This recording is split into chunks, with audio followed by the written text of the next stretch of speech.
April 9 வியாழக்கிழமை. வானத்தின் மதகுகள். நான் வானத்தின் பலகணிகளைத் திறந்து இடங்கொள்ளாமற் போகுமட்டும் உங்கள் மேல் ஆசீர்வாதத்தை வருஷிக்க மாட்டேனோ? மல்கியா 3:10. வானம் திறக்கப்பட்ட பல சந்தர்ப்பங்களை வேதத்திலே நாம் வாசிக்க முடியும். முதல் முறையாக நோவாவின் நாட்களிலே வானம் திறக்கப்பட்டது. வானத்தின் மதகுகளும் திறவுண்டன. ஆதியாகமம் 7:11. 40 நாள் இரவும் பகலும் பூமியின் மேல் மழை பெய்து கொண்டே இருந்தது. மழை பெய்யாமல் இருந்தால் பேழை உயர எழும்பவே முடியாது. குன்றுகளுக்கு மேலாய், மலைகளுக்கு மேலாய் பேழை உயர்த்தப்பட வேண்டுமானால் பெருமழை பெய்தேயாக வேண்டும். அதுபோல சபையாகிய பேழை கிறிஸ்துவனுடைய வருகையிலே பரலோகத்திற்கு உயர்த்தப்பட வேண்டுமானால் அபிஷேகமாகிய பெருமழை அவசியம் தேவை. வானத்தின் மதகுகள் திறக்கப்பட வேண்டியது அவசியம். ஆவியானவர் தாமே அந்த மழையைப் போல இறங்கி வருவார். கடைசி நாட்கள் நெருங்க நெருங்க அபிஷேகம் அதிகமாய் பெருகிக் கொண்டிருக்கிறது.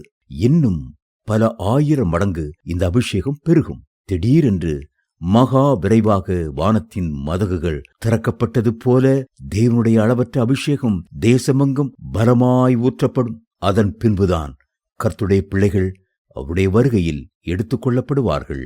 பார்வோன் கண்ட சொப்பனத்திலே 2 பகுதிகள் இருந்தன. ஒரு பகுதி 7 ஆண்டுகள் செழுமையான வருடங்கள். கர்த்தர் அதை 7 செழுமையான கதிர்களுக்கும் செழுமையான மாடுகளுக்கும் ஒப்பிட்டுச் சொன்னார். அதற்கு அடுத்த 7 ஆண்டுகள் கொடிய பஞ்சம் ஏற்படும். தேசத்திலுள்ள செழுமை மறக்கப்பட்டு போகும். அந்த 7 ஆண்டுகளும் ஆந்தி கிறிஸ்துவனுடைய ஆட்சிக்கு அடையாளமானதாகும்.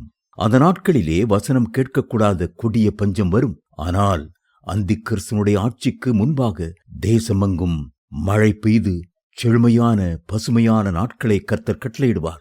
இந்த அபிஷேக மழை பெய்யும் போதுதான் செழுமையான ஆவிக்குரிய ஆசீர்வாதங்கள் பூமியின் மேல் வந்து இறங்கும். உலகம் அந்தி கிறிஸ்துவை எதிர்பார்த்து கொண்டிருக்கிற நாட்களிலே நாம் அபிஷேக மழை பெருகுகிறதை ஆவலோடு எதிர்பார்த்து கொண்டிருக்கிறோம். கர்த்தருடைய சந்நிதியிலிருந்து இளைப்பாறுதலின் காலங்கள் கண்டிப்பாக வந்தே தீரும். இந்த இளைப்பாறுதலின் காலங்கள் என்று சொல்லப்படுவதை ஒரு சில மொழிபெயர்ப்புகள் புத்துணர்வின் காலங்கள் என்று சுட்டிக்காட்டுகின்றன. வானத்தின் மதகுகள் திறக்கப்பட போகிறது. அபிஷேக மழை சொரியப் போகிறது.